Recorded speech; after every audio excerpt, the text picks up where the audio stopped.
अच्छा बच्चों, आज हम कर रहे हैं एक्सरसाइज 3.6। इसका है क्वेश्चन नंबर 1 और क्वेश्चन को मैं रीड करता हूं। Solve the following pair of equations by reducing them to a pair of linear equations. हमें इसको सॉल्व करना है, लेकिन पहले हमें इक्वेशंस को रिड्यूस करना है to a pair of linear equations. इसका मतलब है अभी ये लीनियर इक्वेशंस नहीं है। First of all we have to reduce them to a pair of linear equations, then we have to solve them. इसमें बच्चों मुझे बताओ पहले लीनियर इक्वेशंस क्यों नहीं है ये? क्योंकि इनके डिनोमिनेटर में वेरिएबल है। मैंने आपको इंट्रोडक्शन में पढ़ाया है कि डिनोमिनेटर में वेरिएबल नहीं होना चाहिए। यहाँ पे डिनोमिनेटर में x है, यहाँ पे डिनोमिनेटर में y है, यहाँ पे डिनोमिनेटर में x है और यहाँ पे भी डिनोमिनेटर में y है। तो हमें सबसे पहले हमारी कोशिश होनी चाहिए जो डिनोमिनेटर में वेरिएबल है ये खत्म होना चाहिए। यानी कि सबसे पहले मेरी कोशिश होनी चाहिए मैं इनको क्या बनाऊं, लीनियर इक्वेशंस। क्योंकि सवाल वहीं से कहता है solve them by reducing them to a pair of linear equations. सबसे पहले इनको आप कम करो, इनको लीनियर इक्वेशंस बनाओ, उनके बाद हमें इसको सॉल्व करना है बाय एनी अलजेब्रिक, किसी भी अलजेब्रिक मेथड से। तो बच्चों देखें हम इस सवाल को कैसे स्टार्ट करते हैं। चलिए, इसका इक्वेशन का नाम है फर्स्ट और इस इक्वेशन का नाम रखता हूं मैं इक्वेशन सेकंड। अब इस टर्म को मैं ब्रेक करूंगा। अगर मैं इस टर्म को लिखूंगा 1 divide by 2 into 1 divide by x, फर्क क्या है? कोई फर्क नहीं पड़ेगी बच्चों, क्योंकि 1 जो है 2 का भी न्यूमरेटर है और x का भी न्यूमरेटर है। अगर मैं फिर से मल्टीप्लाई करूंगा मेरी टर्म वापस आ जाएगी। 1 1 are 1, 2 into x हो गया 2x, फर्क क्या था? प्लस इसी तरीके से मैं इस टर्म को भी करूंगा स्प्लिट, यानी कि डिवाइड करूंगा। लेकिन मकसद क्या है मेरा? ताकि मेरा 1 डिवाइड बाय x अलग हो जाए और बाद में इसको लेट कर सकूं, ताकि वह की लेट करे पाए। ठीक है? क्योंकि सबसे पहले मुझे क्या करना है, इसको लीनियर इक्वेशंस बनाना है, बाद में इसको सॉल्व करना है। तो इसी तरीके से मैं इस टर्म को भी क्या करता हूं, स्प्लिट करता हूं। 1 डिवाइड बाय 3 इनटू इसके बदले में लिखता हूं 1 डिवाइड बाय y। तो ना फिक्री 1 जो है 3 का भी न्यूमरेटर है, 1 जो है y का भी न्यूमरेटर है। मैं तो सिर्फ अलग अलग कर दे, फिर 1 1 are 1, 3 into y go 3y is equal to 2। इसका नाम है इक्वेशन 3। का वजह है? इसी तरीके से मैं इस टर्म को भी स्प्लिट करता हूं 1 divide by 3 into 1 divide by x। का वजह है? प्लस यहां पे भी मैं स्प्लिट करता हूं 1 divide by 2 into 1 divide by y is equal to 13 divide by 6। This is my equation 4। मैंने बच्चों ऐसा क्यों किया, इन टर्म को मैंने डिवाइड क्यों किया? ताकि मैं 1 डिवाइड बाय x को और 1 डिवाइड बाय y को लेट कर सकूं। वही कर सकता हूं, let 1 divide by x is equal to किसी वेरिएबल के बराबर रखो, u v p या q। चले मैं इसको रखता हूं 1 डिवाइड बाय x को मैं रखता हूं u के बराबर एंड 1 डिवाइड बाय y को मैं रखता हूं v के बराबर। अब मैं ये वैल्यूज को पुट करूंगा, ये जो दो इक्वेशंस मेरे पास है इनको, ठीक है, इनमें 1 डिवाइड बाय 2 अपना ही इनटू 1 डिवाइड बाय x को मैंने लेट किया है u के बराबर। आवाज अच्छा? प्लस 1 डिवाइड बाय 3 अपना ही 1 डिवाइड बाय y के बराबर v। 1 डिवाइड बाय y को मैंने लेट किया है v के बराबर। आवाज अच्छा? Is equal to 2। This is my equation 5। Am I right? अब 1 डिवाइड बाय 3 ऐसे ही 1 डिवाइड बाय x को मैंने लेट किया है u के बराबर, प्लस 1 डिवाइड बाय 2 अपना ही और 1 डिवाइड बाय y को मैंने लेट किया है v के बराबर is equal to 13 divide by 6। This is my equation 6। समझ आया? अब मैं क्रॉस मल्टीपल, अब मैं यहां पे एक कम करता हूं, पहले यहां पे मैं मल्टीप्लाई करता हूं u into 1 को देखो u समझ आया? डिवाइड बाय 2 1s are 2, यानी कि समझो u के नीचे कुछ नहीं तो 1 है। अगर बीच में जो है इनटू है, जब बीच में इनटू होता है न्यूमरेटर को होता है न्यूमरेटर के साथ, डिनोमिनेटर को डिनोमिनेटर के साथ। u into 1 हो गया u, 2 1s are 2। इसी तरीके से यहाँ पे भी v 1s are v divide by 3 1s are 3 is equal to 2। ये मेरी इक्वेशन 7। और यहाँ पे भी u into 1 हो गया u divide by 3 plus v 1s are v divide by 2 1s are 2 is equal to 13 divide by 6। This is my equation 8। समझ आया? अब मैं करता हूँ यहाँ पे क्रॉस मल्टीप्लिकेशन, ठीक है ना? 3 into u खुदा वो बनता है 3u। समझ आया? ऐसे में करो 3 into u, अब प्लस 2 into v हो गया 2v divide by 2 3s are 6 is equal to 2। This is my equation number 9।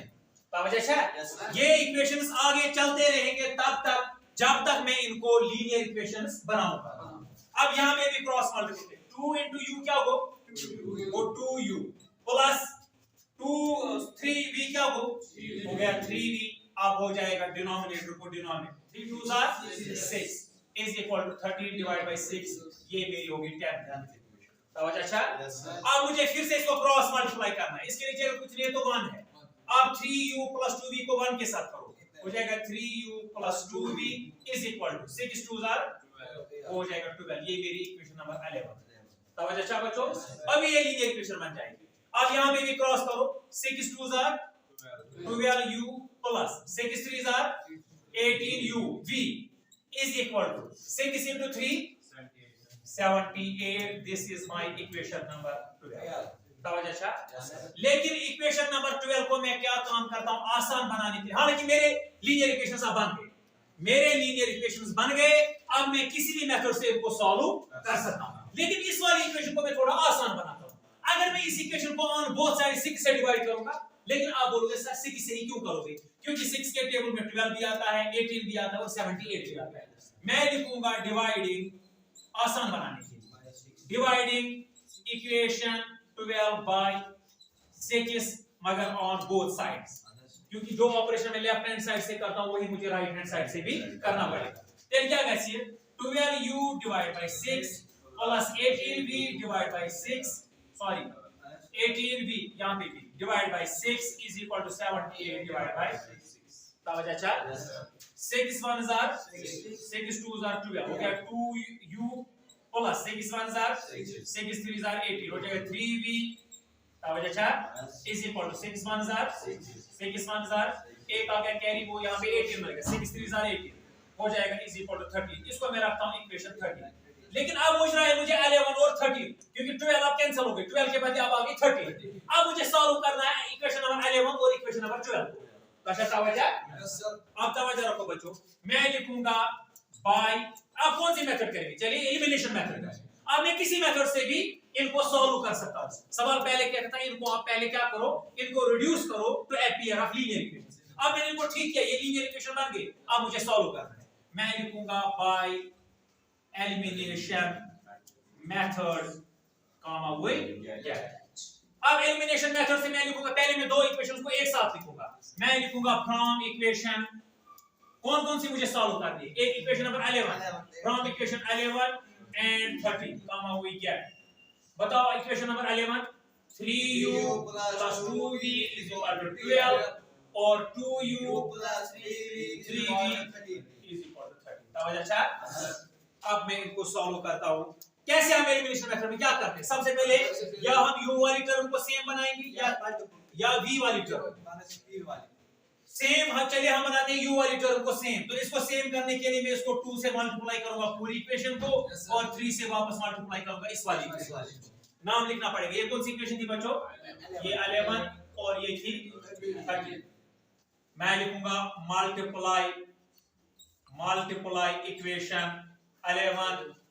11 को मैं इस वाली इक्वेशन को मल्टीप्लाई करूंगा मैं 2 से, एंड इक्वेशन 13 को मैं करता हूं bye 3 comma we gate.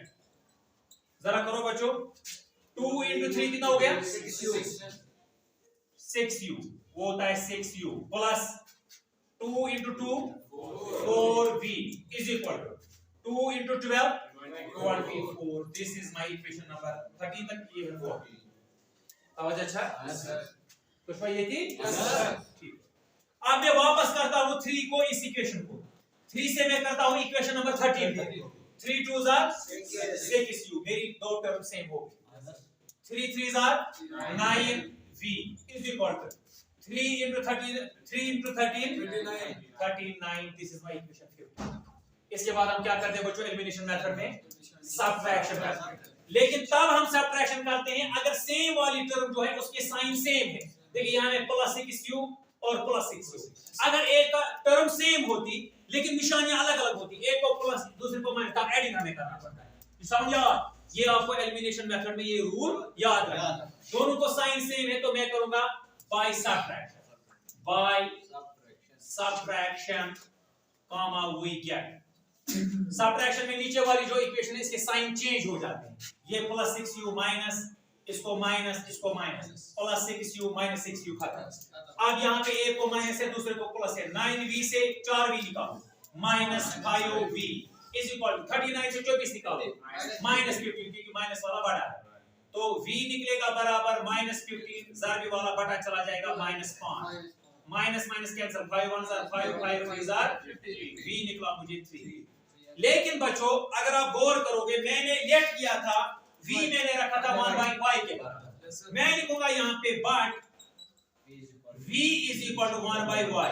Therefore इसका मतलब है जो v का वैल्यू निकला इसका मतलब है वो किसका वैल्यू असल में 1/y का है, क्योंकि मैंने लेट किया था। अब ये वापस देना पड़ेगा, लेकिन लेट मैंने क्यों किया था बच्चों, ताकि पहले ये लीनियर इक्वेशन बन जाए। अब मुझे वैल्यू को वापस देना, तो but v is equal to 1/y। Therefore 1/y का वैल्यू है 3। अगर v निकला 1/y इसका मतलब ये जो 3 है वैल्यू v का ये असल में 1/y का है, तो अगर इसमें 1 करूंगा डिवाइड फर्क नहीं होगा डिनोमिनेटर में। तो अब मैं क्रॉस करता हूं y into 3 क्या वो 3y is equal to 1 1 1 y निकलेगा बराबर 1 ज़ारबी वाला चला जाएगा बटा, मुझे एक आंसर आ गया। समझ अच्छा? अब मुझे करना है काम, दूसरा वैल्यू मुझे x का भी नहीं निकला, वो कैसे निकलेगा, मुझे v का वैल्यू पुट करना पड़ेगा इक्वेशन नंबर किस में 11 या 13 में, वहां पे, लेकिन आपको बच्चों याद रखना वहां पे पुट करना है जहां पे मैंने इनको लीनियर इक्वेशंस बनाया है, उससे पहले नहीं करना है। पहले v को, जब v का वैल्यू आएगा फिर उसको वापस देंगे तो x का आ जाएगा। मैं करूंगा काम, चलिए यहां पे लिखते हैं, मैं लिखूंगा put v is equal to 3 निकला था ना ये v is equal to 3 in equation 11। लेकिन जहां पे मैंने इनको ठीक किया था, जिसके बाद मैंने इनको सॉल्व करना स्टार्ट किया था, वहीं पे आपको पुट करना है। अगर आप करोगे ना इन इक्वेशन में पुट, आपका गलत हो जाएगा, क्योंकि यहाँ पे इक्वेशन अभी x और y में है, बाद में मैंने इक्वेशन को किसमें किया u और v में। आप v को पुट कर रहे हो तो उसी इक्वेशन में पुट करना है जिसमें वेरिएबल v है, तो इन इक्वेशन 11 में पुट करो।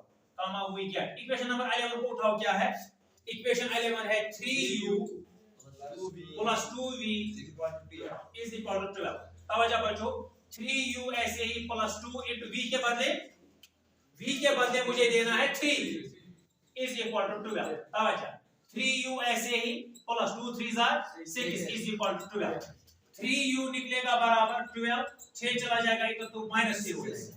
3u निकलेगा बराबर 12 में 6 तो 6, u निकलेगा बराबर 6 ज़ारबी वाला चला जाएगा बटा 3 3 1 3 3 2 6, u निकला कितना 2। लेकिन u को भी मैंने किसके बराबर किया था 1 u असल में किसके बदले है 1 डिवाइड बाय x के बदले। इसका मतलब है जो u का वैल्यू है वो है असल में 1 डिवाइड बाय x का वैल्यू। इसका मतलब है मैं लिखूंगा बट u जो है वो डिवाइड असल में किसके बदले 1 divide by x। Therefore 1 divide by x का वैल्यू निकला है तब मुझे 2। तब अच्छा बस अब निकला सॉल्यूशन। इसके नीचे मैं रखता हूं 1 और को डिवाइड 1 फर्क पे नहीं कोई। अब x into 2 क्या हो गया 2x is equal to 1 1 1 x निकलेगा बराबर 1 ज़ारबी वाला चला जाएगा बटा, निकला मुझे x 1 divide by 2। Therefore x निकला मुझे 1 डिवाइड बाय 2 कामा y निकला था मुझे 1 डिवाइड बाय 3। ये हमारे इस तरीके से दोनों सॉल्यूशन समझ आवा।